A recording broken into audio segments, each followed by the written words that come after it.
Hey there guys, my name is Brandon from Gearist.com and welcome to this edition of Ask Gearist. Don't forget that if you have a question for us that you'd like to hear on Ask Gearist, don't hesitate to send it. You can do so by emailing info@gearist.com, shooting us a message on any of our social media outlets, Twitter, Facebook, Instagram, whatever, or just leave a question in the comments section below of this or any of our videos. Today's question comes to us from Chris H, and Chris asks, do you think it's important to carry a cell phone on every run? If so, could you recommend a good product? Thank you so much, Chris, for asking such an important question that we should all really be thinking about. So Chris's question kind of being twofold, we're going to take the first portion of that, and that is, do we think it's important to carry a cell phone? The short and simple answer is sure. The reason I don't say yes is because I think there are other options out there if you don't want to have a device with you. Now, the first of those things is something that we've reviewed on Gearist before, which you can see right here, and it's also something that I'm wearing right now and that I wear on all my runs, bikes, hikes, skiing, whatever you want. It's a Road ID. Now, Road ID is by no means the only ID bracelet game out there, but it is a really important one. So whatever you choose, make sure that you've got something like this where if you don't choose to run with a phone or something, if you are in a case of emergency, somebody can at least identify you. This is very, very important and can save lives. Now, when it comes to actually carrying a cell phone, this is really a matter of opinion and taste, to be very honest. In my personal opinion, it can't hurt, especially with things like armbands and stuff like that, where you can really carry your device along with you without it really interfering with what you're doing, especially if you're wearing something like a hydration pack or something like that. So I think the short answer to that is find out if it really affects you. If it's something that you use like Strava on your cell phone or something like that,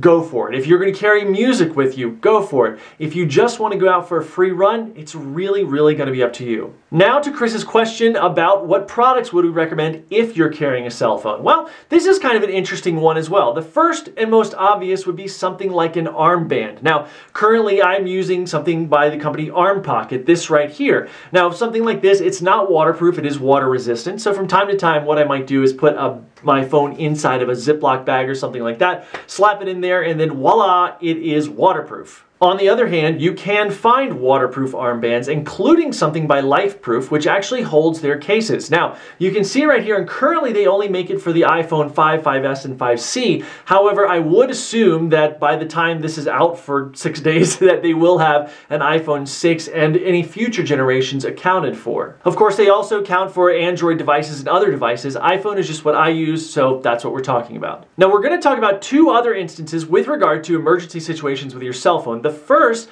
is using this cool little piece of gear that you see right here. This is called a GoTenna. Now, the GoTenna is a new thing. They're kind of in Kickstarter phase. I think they're out of Kickstarter phase by now. But what this basically does is it creates a connection between your phone and another phone regardless of where you are. You don't have to have cell phone service. Now, there are several caveats to that. The first is that if you're in a wooded area where there's a lot of obstruction and things like that, it's going to diminish the range quite a bit. Now, if you're on something like open desert or open ocean, it makes it a lot bigger of a range. But generally speaking, you're going to get up to about 7 miles of range. The way that it works is you pair the GoTenna with your phone, somebody else pairs the other GoTenna, they come in packages of 2, pairs their other GoTenna with their phone, and then you can communicate directly between those 2 phones. Why is this important? If you know that you're going to be kind of off the grid, but still within that certain range of somebody, especially if you're like here in Colorado and you're going up a mountain, and you're going to get more range when you increase your elevation, if something like that is happening, this is a good way to stay in touch with those people that want to know where you are. Another cool piece of gear you can use is something like this from Spot. Now, what this is essentially just a beacon. This is an emergency beacon that's going to put out a satellite signal. It's going to give your location. You can send an SOS signal and things like that from this thing. It's about $120 depending, and there are variations on that. But this is a real kind of emergency thing. Are you going to run with this or ride with this? Probably not. But if you're going off-road, if you're going on a long run, kind of way back country, or a long ski, way back country, or mountain biking, or hiking, or camping, or what have you, carrying something like this is kind of a fail-safe that's going to be able to track you if you're gone for longer than you planned to be. Now, the final thing that I'll say is not a piece of gear, but it's a cool little thing that you may not know about your cell phone. Now, the trick is that when you're in a place that has sporadic cell service, or you may have it with that like 1X, there's not LTE or 4G or what have you, you just see a tiny, tiny bit of service and it's only every now and then. What you can do should you find yourself in an emergency situation is you can go ahead and try to dial 911. The point of doing this is so that you're putting that beacon out there and you're saying there is an emergency in this situation, especially if you can do it multiple times.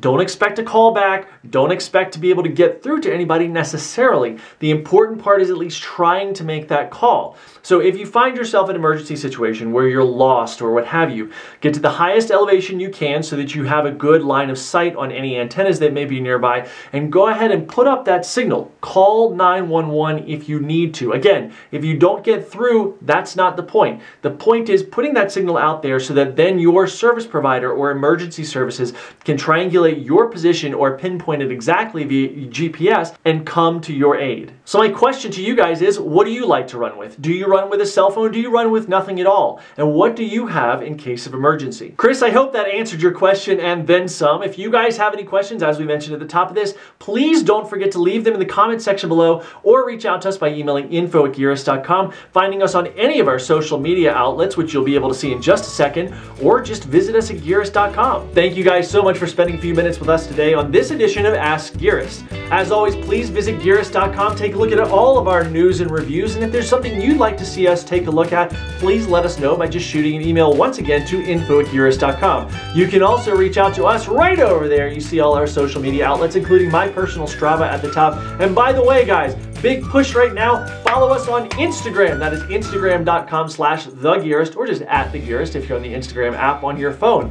Also, don't forget to subscribe to our YouTube channel right down there, where you can be sure to be notified of all our new news and reviews, and the all-new Gearist podcast, episode 1 of which is up as of this taping, so be sure to check that out. Once again, you guys, thank you so much for joining us, and we'll see you next time.